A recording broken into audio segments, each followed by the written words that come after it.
नमस्कार दोस्तों, आप सभी जानते हैं कि हाल ही में नीट 2026 पेपर लीक हुआ है। इससे लगभग 23 लाख विद्यार्थियों का भविष्य खतरे में आ गया है। उनको तो कोई फ़र्क नहीं पड़ेगा जिन्होंने चीटिंग करके परीक्षा पास की थी, लेकिन जिन्होंने 2 साल कड़ी मेहनत, रात दिन जाग कर के जिन्होंने मेहनत की, जब वो वापस उसी चीज़ को दोहराएंगे, उसी मेंटल प्रेशर को झेलेंगे और खाना पीना भी छोड़ देंगे, और उसके बाद अगर उनके नंबर नहीं आया तो आप ही सोचिए, क्या वो सुसाइड नहीं करेंगे? ज़रूर करेंगे। क्योंकि एक बार जब उन्होंने एग्ज़ाम दिया, अपनी मेहनत से पास हुए, और ना भगवान न जाने ऐसा कुछ हुआ कि इस बार उनके अगर नंबर नहीं आ पाया, तो क्या वो आत्महत्या नहीं करेंगे? ज़रूर करेंगे। तो इसमें किसकी गलती है? क्या सिस्टम की इसमें गलती नहीं है? क्या एनटीए की इसमें कोई दोषी नहीं है? अगर आप पेपर नहीं बना सकते हैं तो मत बनाइए, मना कर दीजिए। बहुत सारे ऐसे टीचर्स हैं जो ये एग्ज़ाम करवा सकते हैं बिना चीटिंग किए। अगर आप करवा सकते हैं तो सही व्यवस्था बनाइए, नहीं करवा सकते हैं तो मना कर दीजिए। क्योंकि अब आपने कहा है कि 3 मई को होने वाली परीक्षा को अब रद्द किया गया है, और अब नई तारीख वापस से दी जाएगी और एग्ज़ाम वापस होगा। अब इसमें जो 400 से 500 करोड़ रुपए का खर्च होगा, वो कौन भरेगा? आम जनता भरेगी। आम जनता का टैक्स से भरा जाएगा। इससे एनटीए को कोई नुकसान नहीं है, उसका तो फ़ायदा ही फ़ायदा है, उसका क्या करना है कुछ। और जिन विद्यार्थियों का इसमें नुकसान होगा, हम नहीं कहते कि पेपर वापस ना करवाए, लेकिन जिन्होंने पेपर लीक किया है उन्हें सज़ा दिलाना ज़रूरी है। अगर उन्हें सज़ा नहीं दिलाई तो ये पेपर लीक ऐसे ही होता रहेगा।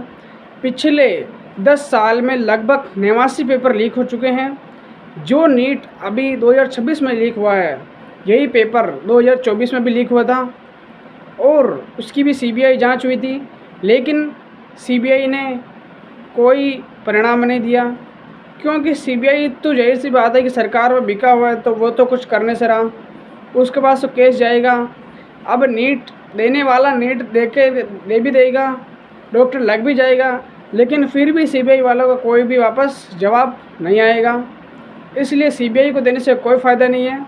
इसमें कोर्ट के किसी जज को इसमें अध्यक्ष बनाया जाए, कमेटी निर्माण किया जाए, और एक निश्चित समय दिया जाए। इस समय के अंदर अंदर आपको इस पेपर लीक के मास्टरमाइंड को पकड़ना होगा। नहीं तो इस देश में जब तक ऐसे पेपर लीक होता रहेगा, विद्यार्थियों का भविष्य खतरे में ज़्यादा रहेगा, और देश का जो नुकसान होगा उसकी भरपाई आम जनता को करनी पड़ेगी। ये पेपर लीक 2 तारीख को रात को हुआ था, एक दिन पहले हुआ था एग्ज़ाम के, और इसमें 3 से 5 लाख रुपए में पेपर दिए गए थे। और नागौर का एक व्यक्ति था जिसने तो 30 लाख रुपए देकर के पेपर ख़रीदा था। और सिकर ने अपने एक मित्र था जो कि केरल में पढ़ता था तो चूरू का ही, लेकिन वो केरल में एग्ज़ाम दे रहा था, तो उसने अपने मित्र को पेपर भेजा। तो उस केरल वाले व्यक्ति ने अपने पिताजी को वापस पेपर सेंड किया, जो कि गर्ल्स हॉस्टल पीजी के वहाँ पर काम करते थे।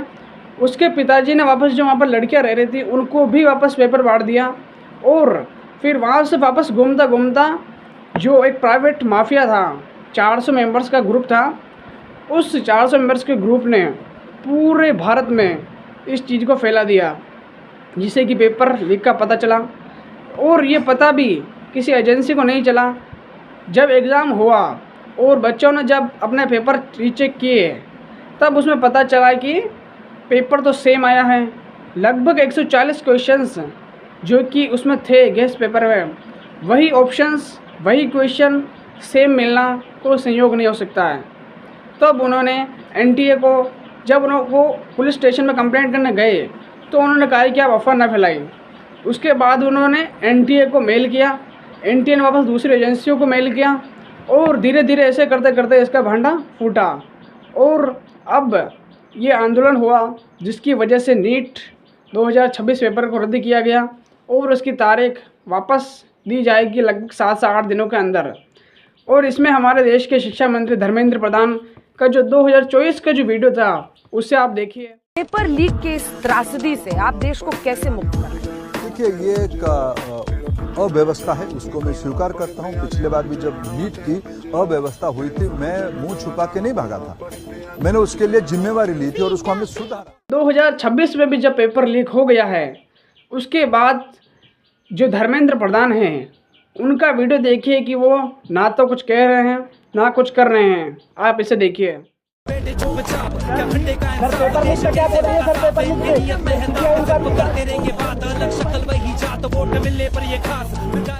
जब आप अगर शिक्षा व्यवस्था को सुधार नहीं सकते हैं तो उसे बिगाड़े भी मत।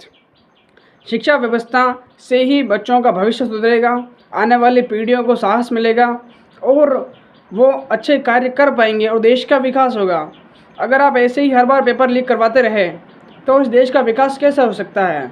हर बार एग्ज़ाम वापस होंगे, हर बार नया खर्च होगा और वो पैसा भी जनता का टैक्स से ही लिया जाएगा। भारत में पिछले 10 साल में 89 पेपर लीक हो चुके हैं। अकेले राजस्थान में 10 साल में 2014 से लेकर 2026 तक इन 12 सालों में लगभग 33 पेपर लीक हो चुके हैं और उनमें दोषियों का अभी तक पता नहीं लग पा रहा है कहीं। क्यों?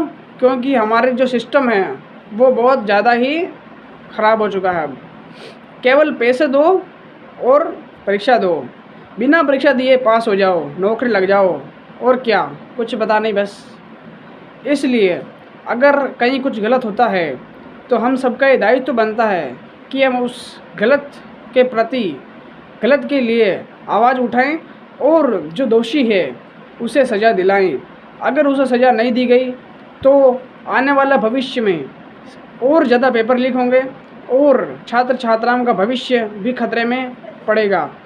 इसलिए आप सभी से निवेदन है कि अगर आपके पास अगर कोई भी पेपर लीक की जानकारी हो और आपको पता है कि पेपर लीक कैसे होता है तो आप पुलिस में कंप्लेंट करें और इससे पता चलेगा कि पेपर लीक कहाँ से हो रहा है और उसे फांसी की सज़ा दी जाएगी। क्योंकि फांसी की सज़ा भी इसके लिए बहुत कम है, क्योंकि पेपर लीक करके जिन्होंने हज़ारों बच्चों का भविष्य दांव पर लगाया है, अब उनमें से बहुत सारे बच्चे तो आत्महत्या भी करते हैं, क्योंकि नीट वो एग्ज़ाम है जिसका प्रेशर बहुत ज़्यादा होता है। लगभग 2 साल 3 साल मेहनत करने के बाद कुछ बच्चों का सिलेक्शन उसमें हो पाता है। अगर किसी का नहीं हो पाता मेहनत करने के बावजूद तो आत्महत्या करता है। इसलिए आपसे निवेदन है कि आप इसके प्रति आवाज़ उठाएं और दोषियों को सज़ा दिलाएं। धन्यवाद।